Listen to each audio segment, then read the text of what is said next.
When you think of the Everglades, you probably think of a vast, untamed wilderness full of stagnant swamps, slithering reptiles, and stinging insects. For the most part, that's an accurate description. Covering about 1.5 million acres, the Everglades is enormous. The watery landscapes teem with critters. Reptiles and insects are plentiful, as well as millions of fish, birds, and other wildlife. But the subtropical wetlands that define the Everglades bioregion are anything but stagnant. In fact, most people would be surprised to learn that the Everglades is actually considered to be an enormous, slow-moving river. In 1947, writer Marjorie Stoneman Douglas wrote a book that forever changed how we look at the Everglades. The Everglades, River of Grass, described an incredibly unique ecosystem, full of toothy sawgrass, and nurtured by a slow-moving river, 40 miles wide and over 100 miles long. But as Mrs. Douglas was writing her famous book, the Everglades was changing. Today we are dealing with the effects of an altered, unnatural system, but more on that in a minute. To understand how the River of Grass should work, we need to head way north. During the rainy season, rainfall in the higher central part of Florida fills a chain of lakes just south of Orlando. These lakes feed into the Kissimmee River, which flows south, dumping into the Great Lake Okeechobee. In its natural state, Lake Okeechobee would brim over during the rainy season, spilling the excess water over its southern rim. Now, instead of a deep, narrow channel like most riverbeds, the floor of the Everglades is a wide, relatively flat bed of limestone rock. We can see this most clearly during the dry season. This limestone foundation is covered with a layer of peat, or organic soil. This peat layer is thickest at the southern rim of Lake Okeechobee, and it thins out as it moves south, creating a gentle slope, dropping in elevation about 2 inches for every mile.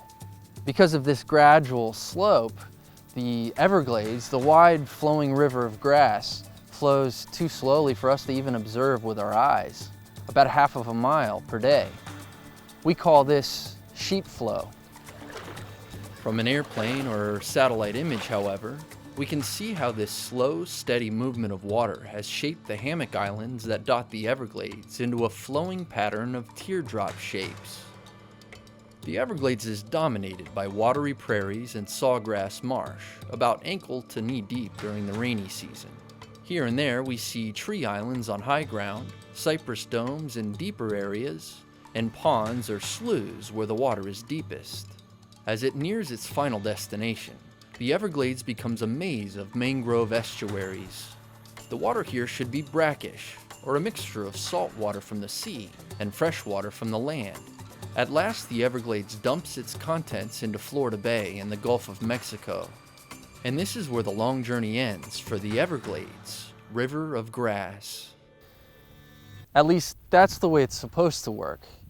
But as I mentioned earlier, the Everglades has been tampered with. Water, its lifeblood, no longer flows the way it should, and the Everglades is dying of thirst. This spells catastrophe for a place like Florida Bay, which is naturally a brackish estuary, a nursery ground for fish, and home to the largest meadows of seagrass in the world. Today, during periods of drought, Florida Bay can actually become saltier than the sea. This is exactly what happened in the summer of 2015, sending the system into shock and killing more than 50,000 acres of seagrass. What's next? Algae blooms, dead fish, and a fishing industry in crisis. No more than 8 months later, Florida experienced an unusually rainy winter. Lake Okeechobee filled to dangerously high levels, and billions of gallons of nutrient-rich water were dumped out to sea. This water didn't flow and filter through the River of Grass as it did for eons of time. Instead, it was pumped west through the Caloosahatchee River and east through the St. Lucie River. Dirty plumes of lake water now polluted the brackish estuaries of the west and east coasts. The result? Algae blooms, fish kills, and a fishing industry in crisis.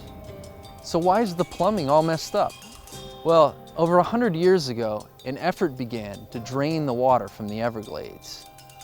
Today, a vast network of canals, pumps, and locks are used to divert water away from the glades. leaving behind a huge area of dry, fertile ground, perfect for growing crops like sugarcane all year round.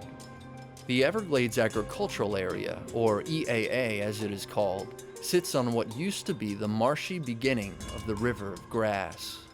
You'll remember that historically, Lake Okeechobee would overflow its southern rim, right where the Everglades Agricultural Area is today, giving birth to the River of Grass. That all stopped in the early 1900s with the construction of an earthen dam, later replaced by a massive wall that now almost completely surrounds the lake.